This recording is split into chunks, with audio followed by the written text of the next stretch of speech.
आज पवित्र गांधी जयंती उपलक्षे सकाळू कार्यक्रम चली स्वच्छ भारत एवं विभिन्न कार्यक्रम चली स्वाधीनता संग्राम समिति तरफ भी आज कार्यक्रम होती फ्रेंड्स क्लब तरफ जो गोटे अभिनव उद्यम एटा आरंभ एटा रक्तदान कथा गांधीजी जो नीति जो आदर्श तापाई सम्मान जन की जो भाव में रक्तदान प्रक्रिया आरंभ कर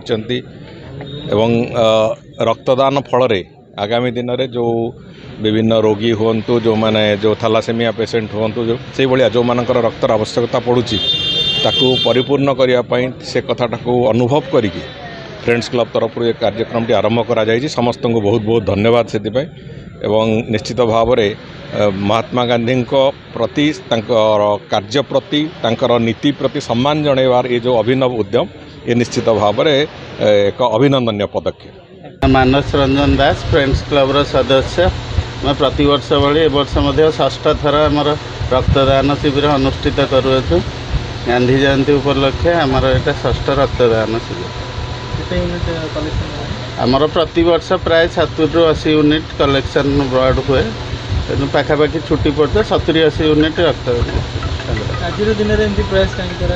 प्रति वर्ष आमर यहाँ षष्ठ थर रक्तदान शिविर अच्छे। अक्टोबर 2 तारिख दिन प्रति वर्ष आम रक्तदान शिविर अनुष्ठित कर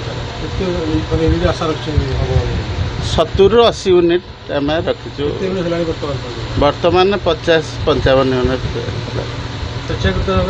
समस्ते आसुँच प्रति वर्ष आम क्लब 25 ରୁ 30 जन मेम्बर तापर बाहर ये पाए हॉस्टल अच्छी अच्छे आसुँच दौरान।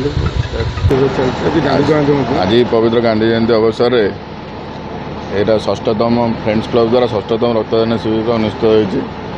रक्तदान महापुण्य आजिकल जो भाया स्वास्थ्य संस्था जो प्रति मेडिकल रक्तर अभाव रोचे ताकू पूरण करने ये क्लब मध्यम हो कि आसोसिएशन मध्यम किसी ना कि सहयोग कर रक्तदान द्वारा जमी रक्त भंडार अभाव न हो आपको आहरी अधिक कर आज बहुत लोग आज बहुत पिला शताधिक भाव में योगदान दे स्वेच्छाकृत भाव में पाखापाखि 51 यूनिट कलेक्शन है 100 हम बोली आम आशा अच्छे।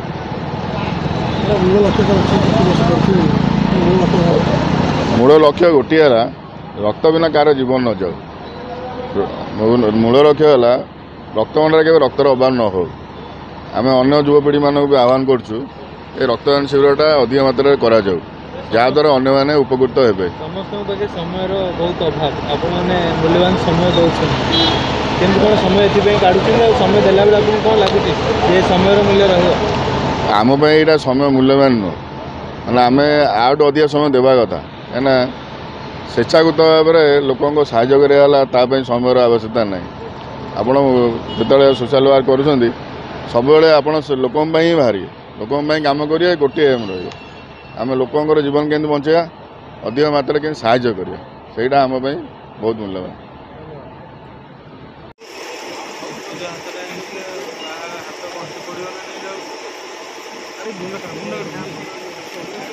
करुले विजु जनता दल से गोटे रक्तदान पे अभियान चलते जीवन बिंदु बोली किंतु सेमाने जंतु सरकार पलि गले से अभियान को बंद करदे तेणु लोक मानक भितर जो रक्त देवार जो प्रवृत्ति थिला ताकू कोठी ना कोठी गत सरकार रे ता उपरे ताकू बंद कर दिया जाइथला।